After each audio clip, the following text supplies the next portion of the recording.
அன்பு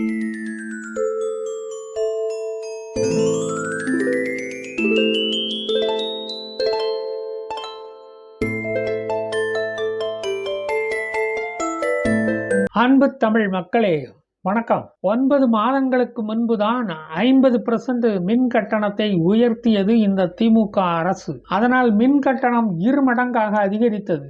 அது பாமரனுக்கும் ஷாக் அடித்தது. மற்றும் வணிக தொழில் நிறுவனங்களிடம் இருந்து ஏற்கனவே அதிகப்படியான மின் கட்டணம் தான் இப்போதும் கறக்கப்படுகிறது. அந்த அதிக கட்டணம் போதாது என்று மறுபடியும் யூனிட்டுக்கு 13 காசு முதல் 21 காசுகள் வரை உயர்த்தி மின்வாரியம் தன் அறிப்பை அடக்கி கொண்டுள்ளது. போன ஆட்சியில் மின் கட்டண உயர்வுக்கு கோஷம் எழுப்பி பிளக்கார்டு பிடித்த திமுக இப்போது வேற கலர்ல அரிதாரம் ஊசியுள்ளது. சாராய வருமானம் பத்தாமல் மின்சார வருமானத்தை பெருக்குவது ஒருவேளை திராவிட மாடலாக இருக்குமோ?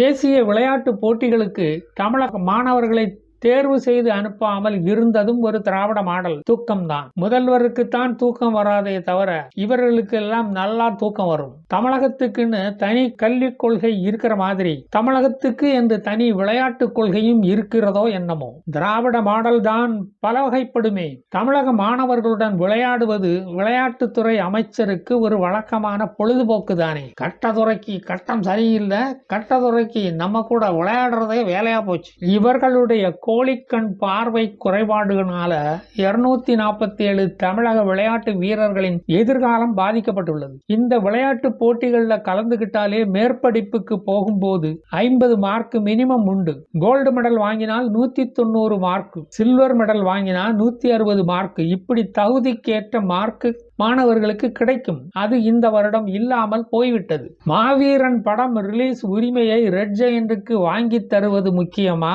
தமிழக மாணவர்களின் விளையாட்டு திறனை வளர்ப்பது முக்கியமா? உதயநிதி ரசிகர் மன்ற செயலாளர் பொய்யாமொழி மகேஷும் இப்படி தூங்குவார் என்று நான் ரொம்பவும் எதிர்பார்த்தேன். பள்ளிகள் திறக்கும் விஷயத்திலேயே குழப்பவாதியாக செயல்பட்டவர் இதிலையும் இப்படித்தான் நடப்பார் என்பது அப்பட்டமாக தெரிந்தது. அடடே, நம்ம தூங்கினது இப்படி அப்பட்டமா தெரிஞ்சு போச்சே. எந்த அதிகாரியாவது பொறுப்பேற்க சொல்லி பணியிடை நீக்கம் செய்து அடாவடி நடவடிக்கை எடுப்போம், அதிலேயாவது சுறுசுறுப்பாக செயல்படுவோம் என்று மாநில முதன்மை உடல் கல்வி ஆய்வாளர் கோபாலகிருஷ்ணனை பணியிடை நீக்கம் செய்து பிரச்சனைக்கு முற்றுப்புள்ளி வைத்து விட்டார்கள். அப்பாடா, பிரச்சனை தீர்ந்தது, தொல்லை விட்டது. இது ஒரு திராவிட மாடல் மட்டுமல்ல, ஒரு திராவிட ஸ்டைலும் கூட. உதயநிதி அன்பிலையும் ஏன் தூக்கத்தில் இருந்து எழுப்பவில்லை என்று அந்த அதிகாரியிடம் சரமாரியாக கேள்விகள் கேட்டு மடக்கினார்களாம். இவனுங்க இப்படித்தான் அக்கப்போர் பண்ணிக்கிட்டு இருப்பானுங்க. நாம டெல்லி பக்கம் போய் பார்த்துக்கிட்டு வருவோம்.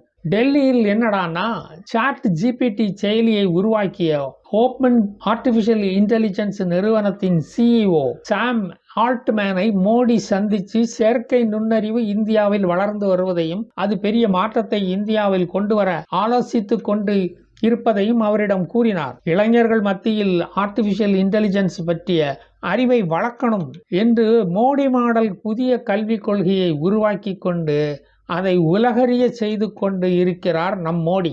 சமீப காலமாக இணையதளங்களிலும் சோசியல் மீடியாக்களிலும் ஆர்டிபிஷியல் இன்டெலிஜென்ஸ் பற்றிய செய்திகள் வந்த வண்ணம் உள்ளன. எனக்கு தெரிந்த சில உண்மைகளையும் படித்து தெரிந்து கொண்ட விஷயங்களையும் நான் உங்களுடன் பகிர்ந்து கொள்கிறேன். தமிழ்நாடு திராவிட மாடல் அரசியலில் இருந்து கொஞ்ச நேரம் நாம் விடுதலை பெறுவோம். சமீபத்தில் கூட நம் முதல்வர் ஜப்பானில் ஆர்டிபிஷியல் இன்டெலிஜென்ஸ் மூலம் இயங்கும் ரோபோவை பார்த்து மூக்கில் வைத்த விரலை எடுக்காமல் அசந்து போய்விட்டார். நீங்கள் அதனிடம் எந்த கேள்வியை கேட்டாலும் அது பதில் சொல்லும். அதனுள் அவ்வளவு டேட்டா இருக்கிறது. குறும்பூர் குப்புசாமி மாதிரி கிண்டலான கேள்விக்கு கிண்டலான பதிலையும் சொல்லும். நல்லவேளை திராவிட மாடல் ஆட்சி எப்படி இருக்கிறது என்று யாரும் அதனிடம் கேட்கவில்லை. பாலிடிக்ஸ், செக்ஸ், மருத்துவம், இன்ஜினியரிங், இல்வாழ்க்கை, காதல் எதுவானாலும் அது சளைக்காமல் பதில் சொல்லும். சொன்ன வேலைகளையும் செய்யும். இது ஐடியின் அபரிமிதமான வளர்ச்சி. மனிதனைப் போலவே சிந்திக்கும் திறன் அதுக்குள்ளது. இந்தியாவில் இது சம்பந்தமான புதிய பட்டப்படிப்புகள் உருவாகியுள்ளன. கல்லூரிகளில் அதை சுருக்கமாக ஸ்டெம் கோர்ஸ் என்று அழைக்கிறார்கள். அதாவது சயின்ஸ், டெக்னாலஜி, இன்ஜினியரிங், மேத்தமெட்டிக்ஸ் இவைகள் சேர்ந்த கோர்ஸ் தான் அது. ஸ்டெம் கோர்ஸ்களுக்கு டிமாண்ட் அதிகரித்துள்ளது. முன்பு எப்படி இன்ஜினியரிங் கோர்ஸ் மோகம் குறைந்து மாணவர்கள் காமர்ஸ் பக்கம் ஓடி போனார்களோ அதுபோல இப்போது ஸ்டெம் கோர்ஸுக்கு ஓடுகிறார்கள். IBM நிறுவனம் நடத்திய ஆய்வில் 66% ஸ்டெம் கோர்ஸுக்கு தான் எதிர்காலத்தில் நல்ல வேலை வாய்ப்புகள் உள்ளது என்று கூறுகிறது. India, France, Germany, Japan, Canada, UK, UAE போன்ற 13 நாடுகளில் 5000 மாணவர்களிடமும் 5000 வேலை தேடும் பட்டதாரிகளிடமும் 5000 வேறு வேலைக்கு மாற்றி செல்லும் பட்டதாரிகளிடமும் நடத்திய ஆய்வில் அடுத்த 10 ஆண்டுகளில் ஸ்டெம் சம்பந்தப்பட்ட படிப்புகள் அந்த தொழில்களுக்கு தான் வாய்ப்பு மதிப்பு மிகவும் அதிகமாக உள்ளது என்பது இந்த ஆய்வின் மூலம் தெரிய வந்துள்ளது. இந்திய பல்கலைக்கழகங்கள் ஸ்டெம் கோர்ஸுகளை அறிமுகப்படுத்த தொடங்கிவிட்டன. ஜனவரியில் IIT மெட்ராஸில் கூட இது சம்பந்தமாக ஒரு டியூயல் டிகிரி கோர்ஸை அறிமுகப்படுத்தியது. டேட்டா சயின்ஸ், ஆர்டிபிஷியல் இன்டெலிஜென்ஸை மட்டும்தான் இனி வேலை வாய்ப்புகளை உருவாக்கும் படிப்பாக இருக்கும். மோடியின் கனவாகிய digital marketing, digital money, digital transformation, digital specialisation இவைகள்தான் இந்திய தொழில்துறையை மேம்படுத்தி வேலை வாய்ப்புகளை உருவாக்கப் போகின்றன. ரோபோ சயின்ஸும் ட்ரோன் டெக்னாலஜியும் ஒரு நாட்டின் வளர்ச்சியையும் பாதுகாப்பையும் வணிகத்தையும் பாதுகாக்கப் போகின்றன. உலகில் உள்ளது 75% of companies data, cloud computing, artificial intelligence technology மூலமாகத்தான் இயங்கிக் கொண்டு இருக்கின்றன. இன்னும் 5 வருடத்தில் அந்த டெக்னாலஜியை யூஸ் பண்ண தெரியாதவர்கள் பட்டிக்காட்டான் என்று அன்போடு அழைக்கப்படுவார்கள். Artificial intelligence, machine learning specialist கோர்ஸுகள் இனி வியாபார யுக்திகளை உருவாக்கி நாட்டை முன்னெடுத்து செல்லும். அதற்காக நம் மாணவர்களை நாம் தான் தயார் செய்ய வேண்டும். 10ஆம் பசலித்தனமாக மாநில கல்விக் கொள்கைதான் எனக்கு வேண்டும் என்று சொல்லிக்கொண்டு தெரிந்தால் சந்திரனில் ஔவையார் வடை சுட்டு விற்று கொண்டு இருந்தார் என்பதை நாம் நம்ப வேண்டியது இருக்கும். மோடியின் தேசிய கல்விக் கொள்கையே நமக்கு கை கொடுக்கும், இந்தியனை தூக்கிவிடும். IIT Delhi director professor Rangan Banerjee சொல்லுவதை கொஞ்சம் சன் டிவியை ஆஃப் பண்ணிவிட்டு கேளுங்கள். இனி உள்ள காலங்களில் artificial intelligence, coding, data science இவைகள்தான் உலகை ஆளும். CBSE பள்ளிகளில் 6ஆம் வகுப்பு முதலே இவற்றை கற்றுக் கொடுக்க ஆரம்பித்து விட்டார்கள். 11ஆம் வகுப்பில் இருந்து இது எலக்டிவ் சப்ஜெக்டாக மாறப்போகிறது. இந்த ஸ்டெம் கோர்ஸ்கள் பற்றிய விழிப்புணர்வு மாணவர்களுக்கு வேண்டும். அப்பதான் வேலை வாய்ப்புகள் உங்களை தேடி வரும். இல்லை என்றால் வேலையை தேடி நீங்கள் அலைய வேண்டியது வரும். இவைகளை கற்றுக் கொடுக்க ஃபேக்கல்டிஸ்களை தமிழக பள்ளிகளில் தயார் செய்ய வேண்டும். மாநில கல்விக் கொள்கைகளை நம்பினால் மாணவர்கள் அம்போதான்.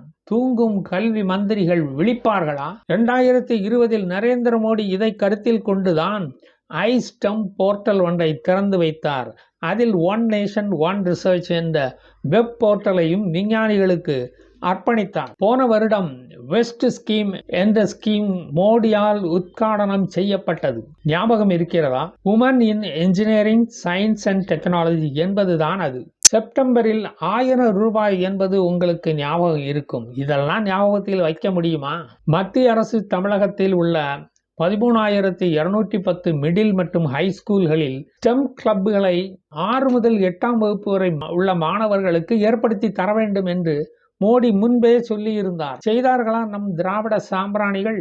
ஏர்னஸ்ட் அண்ட் யங் என்ற நிறுவனம் நடத்திய ஆய்வில் $157 பில்லியன் வர்த்தகம், $10 பில்லியன் வர்த்தகம் IT சர்வீஸிலும் BPO செக்டாரிலும் இந்தியாவில் நடந்துள்ளது என்று கூறுகிறது. அதற்கு காரணம் இந்தியாவின் டெக்னிக்கல் நோ-ஹவ் தான். இந்தியாவில் தான் அதற்கான பொட்டன்ஷியல் உள்ளது என்றும் ஏர்னஸ்ட் அண்ட் யங் நிறுவனம் கூறியுள்ளது. மோடி இதில் காட்டிய முனைப்பு தான் இதற்கு காரணம் என்று மட்டும் தயவு செய்து சொல்லிவிடாதீர்கள். மோடி எதிர்ப்பாளர்களுக்கு ஜெலூசில் குடிக்க வேண்டியது வரும். அது இன்னொன்றையும் கூறியுள்ளது. உலகில் உள்ள ரோபோட்டிக் ஆர்டிபிஷியல் இன்டெலிஜென்ஸின் கேபிட்டலே இந்தியாதான். உலகின் ரோபோக்களை இயக்கும் 24/7 ஹைபிரிட் ஒர்க் ஃபோர்ஸ் இன்ஜினியர்ஸ் அத்தனை பேரும் இந்தியர்களே. இந்திய மாணவர்களுக்கு ஸ்கூலிலேயே டேட்டா சயின்ஸ், ஆர்டிபிஷியல் இன்டெலிஜென்ஸின் அடிப்படைகளை கற்றுக் கொடுக்க வேண்டும் என்று தேசிய கல்விக் கொள்கை சொல்லுகிறது.